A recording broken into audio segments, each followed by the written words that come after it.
ভারতের শিল্পায়নের মানচিত্রে বিশেষ অর্থনৈতিক অঞ্চল বা স্পেশাল ইকোনমিক জোন এবং বৃহৎ উৎপাদন শিল্পের অর্থাৎ ম্যানুফ্যাকচারিং সেক্টরের উপস্থিতি অত্যন্ত গুরুত্বপূর্ণ ভূমিকা পালন করে। মহারাষ্ট্র, কর্ণাটকা বা তামিলনাড়ুর মতন রাজ্যগুলি যেখানে একের পর এক স্পেশাল ইকোনমিক জোন এবং গাড়ি তৈরির মতন বড় কারখানা তৈরি করে অর্থনৈতিক জোয়ার এনেছে, সেখানে পশ্চিমবঙ্গ এই দৌড়ে অনেকটাই পিছিয়ে। এর মূল কারণ লুকিয়ে রয়েছে রাজ্যের দীর্ঘদিনের জমি নীতিতে। রাজনৈতিক পালাবদল এবং জমি আন্দোলনগুলির ইতিহাসের মধ্যে 2026 সালের বর্তমান অর্থনৈতিক পরিস্থিতিতে দাঁড়িয়ে পশ্চিমবঙ্গের এই শিল্প স্থবিরতা এবং সাম্প্রতিক রাজনৈতিক পট পরিবর্তনের প্রেক্ষিতে এই বিশেষ প্রতিবেদনটি বানানো হয়েছে। দেখছেন একটি কোলাবোরেশন ভিডিও বলো কি জানতে চাও এবং the case study with Sayan. পশ্চিমবঙ্গে জমি অধিগ্রহণের মূল সংঘাতটি ছিল কৃষি বনাম শিল্পের অধিকারের লড়াই। ব্রিটিশ আমলের জমি অধিগ্রহণ আইন 1894-কে হাতিয়ার করে তৎকালীন সরকার জনস্বার্থে কৃষকদের কাছ থেকে জোরপূর্বক বহু ফসলি জমি অধিগ্রহণ করার চেষ্টা করেছিল। পশ্চিমবঙ্গের ভৌগোলিক বৈশিষ্ট্য অনুযায়ী এখানকার প্রায় 82% জমি ক্ষুদ্র ও প্রান্তিক কৃষকদের মালিকানাধীন এবং এই জমির সিংহভাগই অত্যন্ত উর্বর। যখনই শিল্পায়নের জন্য এই উর্বর জমি জোর করে নেওয়ার চেষ্টা হয়েছে, তখনই কৃষকদের রুটি রুজির সংকট তৈরি হয়েছে। কারণ এই আইনে শুধুমাত্র জমির মালিকদের নামমাত্র ক্ষতিপূরণ দেওয়ার কথা বলা হয়েছে, কিন্তু সেই জমিতে কাজ করা বর্গাদার বা ক্ষেত মজুরদের পুনর্বাসনের কোনো আইনি বাধ্যবাধকতা ছিল না। এই আইনি ফাঁক এবং উর্বর জমি কেড়ে নেওয়ার জেরই পশ্চিমবঙ্গে এক বড় সামাজিক ও রাজনৈতিক সংঘাতের জন্ম দিয়েছিল। মহারাষ্ট্র, তামিলনাড়ু ও কর্ণাটকের মতন রাজ্যে শত শত সফল স্পেশাল ইকোনমিক জোন রয়েছে, যা বাংলায় হাতে গোনা কয়েকটি আইটি সেক্টরে সীমাবদ্ধ। এর মূল কারণগুলি হল এই রাজ্যগুলিতে সরকারের কাছে বিশাল পরিমাণ পতিত বা অনাবাদী জমি ছিল। এছাড়া তারা সরাসরি ল্যান্ড ব্যাংক তৈরি করে লিনিয়ার মডেলে শিল্পকে জমি দিয়েছে। অন্যদিকে বাংলায় শিল্পের উপযোগী বড় একখণ্ড জমি পাওয়া অত্যন্ত দুরূহ। সেজ তৈরি করতে গেলে কেন্দ্রীয় নিয়ম অনুযায়ী কর ছাড় এবং নির্দিষ্ট সুযোগ সুবিধা দিতে হয়। পশ্চিমবঙ্গের বাম ও পরবর্তী তৃণমূল সরকার দীর্ঘকাল ধরে সিঙ্গল উইন্ডো ছাড় এবং বিশেষ সেজ মর্যাদার কিছু নিয়মের বিরোধিতা করে এসেছে। যেমন ইনফোসিসের সেজ মর্যাদা পাওয়া নিয়ে দীর্ঘ জটিলতা চলেছিল। দক্ষিণ ও পশ্চিমের রাজ্যগুলো সমুদ্র উপকূল এবং উন্নত বন্দর পরিকাঠামোকে কাজে লাগিয়ে দ্রুত আন্তর্জাতিক বাণিজ্যের হাব তৈরি করতে পেরেছে, যা বাংলার রাজনৈতিক পরিস্থিতি এবং অস্থিরতার কারণে থমকে গিয়েছিল। সেজের সুবিধা বলতে সেজের প্রধান সুবিধা হল শুল্ক মুক্ত আমদানি, আয়করে বিপুল ছাড়, একক জানালা অনুমোদন অর্থাৎ সিঙ্গল উইন্ডো ক্লিয়ারেন্স এবং বিশ্বমানের পরিকাঠামো।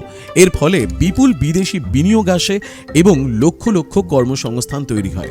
প্রশ্ন উঠবে, 2026 সালে দাঁড়িয়ে কি স্পেশাল ইকোনমিক জোন এখনো প্রাসঙ্গিক? 2026 সালের বর্তমান বৈশ্বিক পরিস্থিতিতে সেজের প্রাসঙ্গিকতায় কিছুটা বদল এসেছে। কেন্দ্রীয় সরকার এখন পুরনো সেজ কাঠামোয় বদল এনেছে দেশ development of enterprise and service hub এই বিল এনেছে এবং একই সাথে স্পেশাল ইকোনমিক জোন 2.0 নীতি।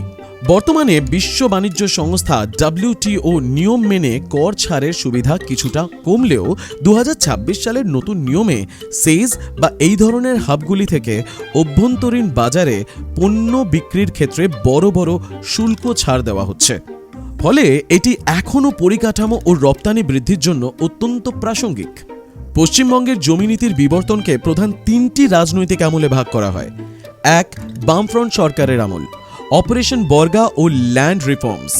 1977 সালে ক্ষমতায় এসে বামফ্রন্ট সরকার অপারেশন বর্গার মাধ্যমে প্রান্তিক কৃষকদের জমির অধিকার দেয়। এটি ছিল একটি ঐতিহাসিক সামাজিক রূপান্তর। বুদ্ধদেব ভট্টাচার্যর আমলে সরকার বুঝতে পারে শুধু কৃষিতে উন্নয়ন সম্ভব নয়, বড় শিল্প দরকার।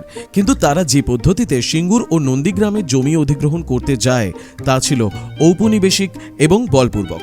টাটা মোটরস ন্যানো গাড়ি কারখানার জন্য প্রায় 1000 একর উর্বর জমি অধিগ্রহণ করেছিল।